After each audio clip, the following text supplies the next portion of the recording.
Hey, Mocha family. I am back. It is first thing in the morning, and I purposefully didn't put anything on my face because I want you to be able to see how I also physically transform with the fast. You'll be able to see if my skin gets drier, if I break out, or anything like that. This is actually day 3 for me. It's first thing in the morning. And so, what I'm thinking is the best way to do this is that I'll come the day after and report what the day was like the day before. And that way I can even tell you, how I slept. Okay. And so I weighed myself yesterday, and I'll put that weight up right now. When I woke up first thing in the morning, I think it was 149 pounds. And so in the past, when I've done this fast, I've lost about a pound every day. That's how I've managed to lose 21 pounds in 21 days. I think one year that was the post that I did about the fast.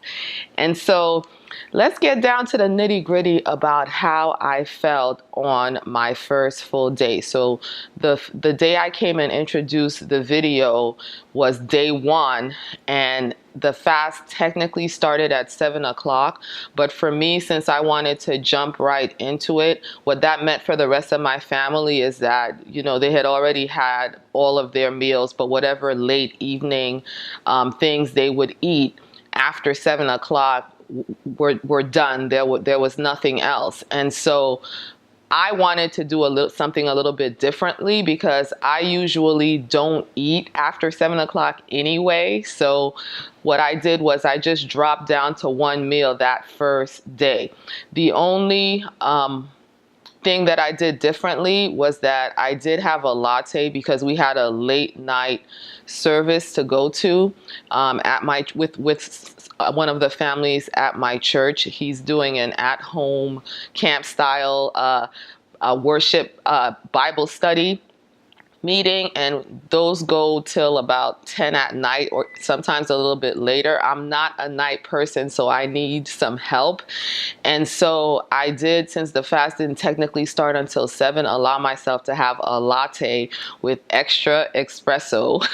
And since the extra espresso makes it really bitter to me, I also had to have extra flavoring, so a big one. And so that was my last of those, but that works really well to keep me awake. So for this fast, I'm going to be relying on green tea. And so I want to report on what my experience was like yesterday, full-fledged, going forward with a full day of fasting. I dropped down to one meal, and I ate around 11:30. I would have preferred to eat more around 2:30, 3 o'clock, but because of the way our schedule is going this week, that's just not going to happen for me. My meals are going to be more so around lunchtime. So I ate around 11:30. I had a massive I should have brought the bowl to show y'all. Maybe I'm glad I didn't bring the bowl to show y'all. It's really like a serving bowl, and I'm not really exaggerating to show what it was a bowl about this big of soup jumu, which is our Haitian New Year's soup that I have left over from January 1st. It's a very hearty soup with potatoes, and it has pasta in it. It has beef, pork, ham in it, carrots, celery, really chunky soup. And it's a squash-based soup, so it has winter squash in it. And so that's what I had to break my fast yesterday. And I felt perfectly satiated all day. I don't really get hungry until around 1 o'clock in the afternoon because I practice intermittent fasting, and I usually don't eat my first meal until 2:30. And so my body knows that I'm not going to get any food and has adapted. That's a very big key for this fast. Half of this is mental. You need to understand how your body works. So as your body adjusts, it's a lot harder. But once your body has gotten used to it, it kind of knows when you're going to eat. And so the period of time where you're really struggling and feeling hungry and want to take a bite out of your arm is really limited to when your body understands that food is coming. And so yesterday, I didn't really feel that hungry at 11:30 when I ate, but once you start eating, your digestive juices start flowing, you're fine. And so I ate the soup and I was full and satisfied. I didn't take any vitamins. I'm not taking any vitamins or anything like that during this fast. Oh, I should say, before my first meal, I did what I always do when I wake up in the morning. I had a mug of I heated up warm water and added a tablespoon of apple cider vinegar with the mother in it to that. And I had that first. And then throughout the maybe first couple of hours that I was awake, I drank my big, huge 32-ounce mug of water. And so that's what I had before my meal. So one thing that I notice helps me is to drink a lot of water while I'm fasting, and my body comes to expect that. And so I didn't experience yesterday any headaches. I didn't have any headaches. I didn't have any dizziness. I didn't have any of those problems. My energy was fine. In fact, I didn't really feel all that different, and I'll attribute it to the fact that I practice intermittent fasting, and so my body's used to not snacking as I go along. I know before I started doing intermittent fasting in the past, I did feel really hungry after dropping my first meal. But I mentally was okay because I knew that meal was coming, So the only thing that I will report, and my family's starting to get up, so you can hear doors opening and closing upstairs. This is just going to be real, y'all. I'm a real person. I'm just documenting my experience. I'm not trying to act like a professional, and I'm not in a studio. I'm in my living room. You know what I'm saying? So if you hear them, maybe they'll say, hey, if they come down. But, yesterday I did have an experience. I ate at 11:30. I kept drinking water as the day progressed. I had another 32 ounces plus. And then it was time for us to go to that evening service because it's happening all week at that person's house I was telling you about. And I decided to have some green tea. Big tall thing. I put 2 tea bags of green tea to compensate for the fact that I usually have espresso in my latte, and that's it with just the water, and I let it steep and everything, and I drank it. And I was feeling fine before I had the green tea.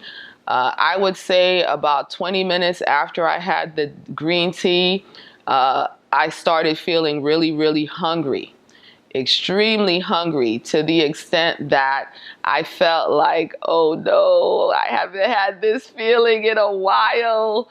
I had all those thoughts of, what am I getting myself into?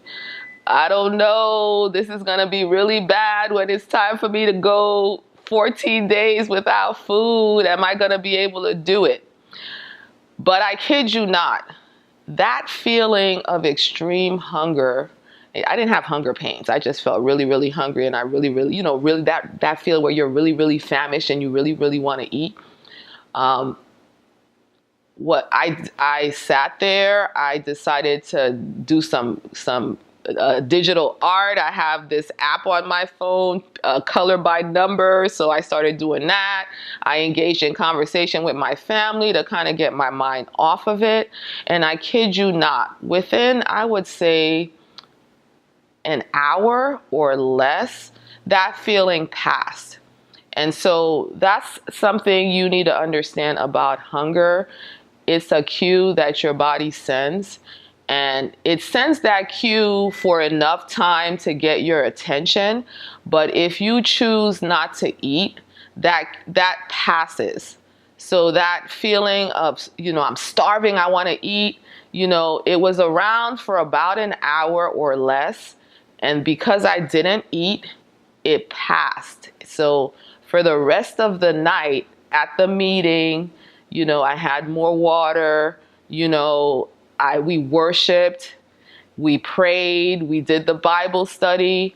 You know, I was not hungry at all at that point, you know? And so that's something to tell yourself when you're experiencing that hunger cue. Begin to call it a hunger cue. Your brain is like, yo, it's such and such time. Are you going to eat? You know, you can talk to yourself and say, this is just the hunger cue. Okay. If I don't eat, I'm going to experience this for a little while, but if I don't eat, it's going to pass. And so that's what happened to me. I have to report back that the green tea was not as effective as my latte. I was in the meeting. I was fine when we were praying. I was fine when we were singing, you know, but when it was time for the Bible study and to really focus and listen to what the other person was saying, I started to feel sleepy because I just naturally tend to want to be in bed by 9 o'clock at night unless I do some kind of intervention, some kind of caffeine intervention. And the green tea just wasn't as good and effective as the caffeine from the espresso for me of my latte. And so I don't know what this is going to mean for me going forward, because that's what I'm planning to use to kind of help myself. I also don't know if having a better night's sleep, because I tend to sleep better when I'm fasting, and I'll say last night was a really good night's sleep. It was the kind of sleep I remember having when I was a kid, where you close your eyes and then the next day you're like, oh no, it's the next day. I felt like I just closed my eyes, but you feel really rested. You know, you're wide awake and you're ready to go. You don't have that feeling like I feel like I just went to bed and now I have to drag myself out of bed. So I get good sleep on a fast. That's definitely a benefit, and I already experienced it last night. So this morning, day 3, I reported that my weight yesterday morning was 149 even, and today I weighed myself, and I'm going to put that up because I take pictures of the scale. I think it was 148.4 this morning at the beginning of day 3. So spiritually, I've really just been really connecting with God since we're on vacation this week. School just started on Wednesday, the day after New Year's. So this is Friday that I'm recording this video. So my family has the entire week off. So we're doing prayer meetings at our church from 1 to 4. And then we're doing these evening Bible studies at a friend's house. And so I've just really been saturated in God's presence. And that's a very important aspect of this spiritual fast that I'm on.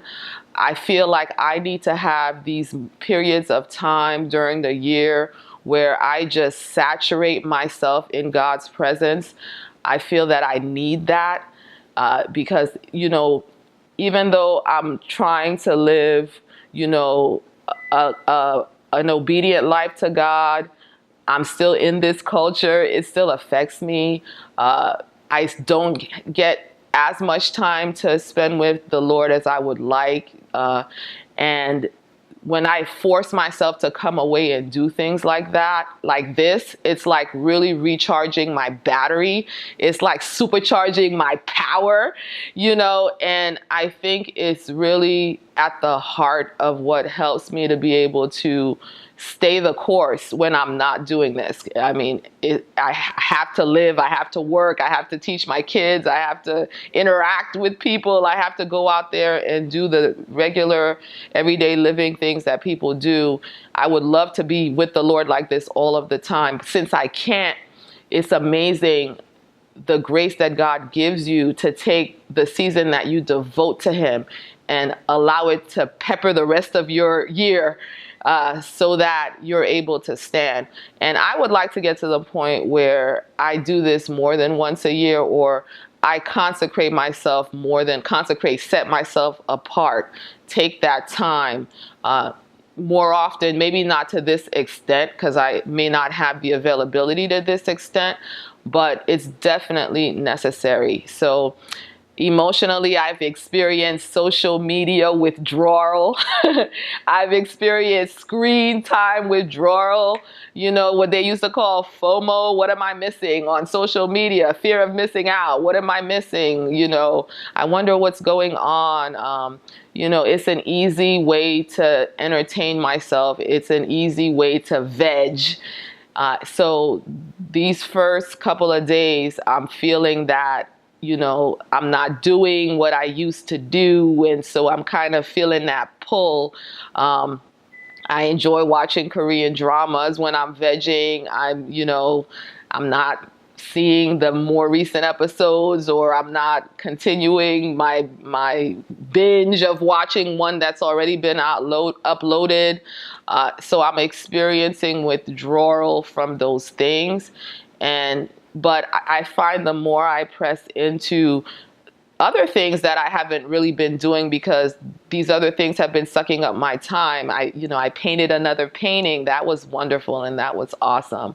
You know, just sitting around and talking to my family members, those things are slowly starting to replace these other things that I've given up for this period of fasting. So day 2, I'm feeling really good. I felt really good.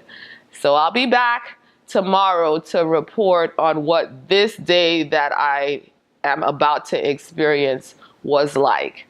So I'm going to link a video, since these videos are not necessarily detailed videos about how to fast.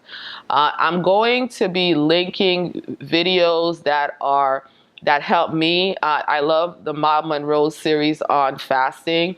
He goes detailed day by day what to expect, both physically and spiritually. If you're interested, I'm going to link those with all of these videos so that you can get more knowledge and information about it. But do your research, even from a non-spiritual perspective. There's so much information out there on fasting. People that aren't even trying to do it to connect with God, don't even serve Jesus, you know, are out there reaping the benefits. And people have even reported healing from diseases after going on prolonged fasts, even cancer. So do your research and find out what this is all about. But for me, it's a spiritual fast that I'm doing. Be blessed. I'll be back. I'll be back tomorrow. Be blessed.